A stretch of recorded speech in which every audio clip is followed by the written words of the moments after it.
Let's go to Pittsburgh. Adam Kilgore, who wrote the story and talked to Mike Rizzo yesterday, is on the phone with us from the press box at the PNC in Pittsburgh. Adam, first of all, thanks very, very much for joining us. And we could read between the lines. Boy, Rizzo was really hot.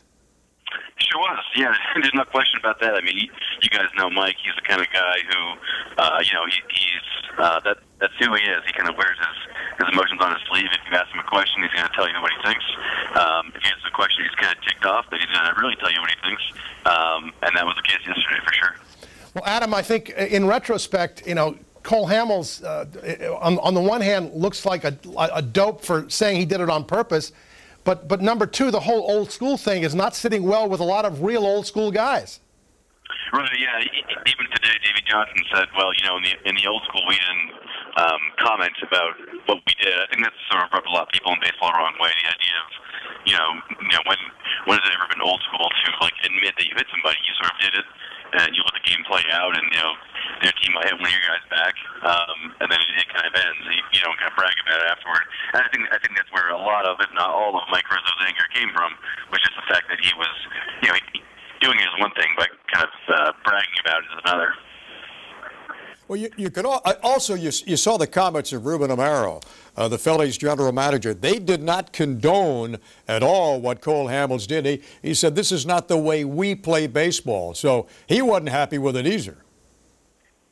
That's right. Yeah, I mean, not a lot of support. Even it seemed like a lot of his teammates too. I read from some of the papers in Philadelphia said, you can't tell the truth. You can't admit what you did there. That's not how you do it. So, yeah, it seems like Hamels getting some blowback, and probably loses $5,000-10,000 too.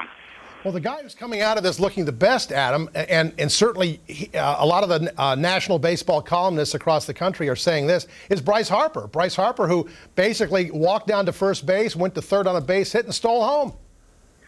That's right. Yeah, I mean, he had a chance today again too to say, there was more reported in his locker today asking him about the fine, suspension, what you think, and he just said, I'm not thinking about that at all.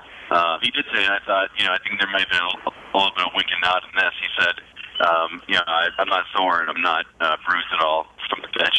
I thought that was kind of funny, but no, and he did say too. He did say that he really appreciated what Mike Rizzo said. He thought that his team had his back, and he was glad that he said what he did.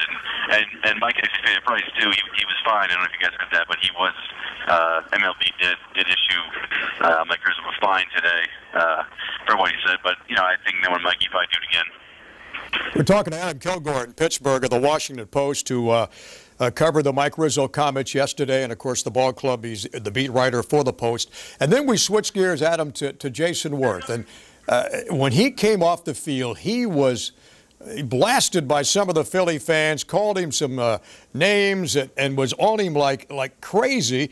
As you see Jayson get up and throw the ball, even though he had a broken wrist on that play.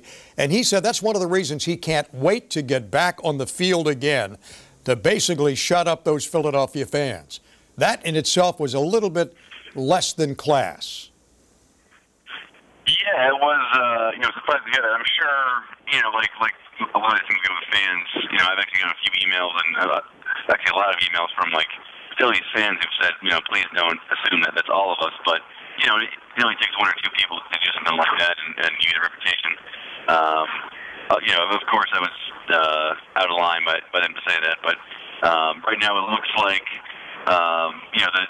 the Mets seem to have gotten as good news as you could have for a guy who broke his wrist. It was a clean break, and it didn't have anything to do with Werth's previous left wrist injury, which once kind of threatened to in his career back in 2006. So he should, with luck, it's looking like 10 to 12 weeks, maybe sooner, maybe later. It depends on how it goes once he starts strengthening that wrist again and getting back into baseball activities.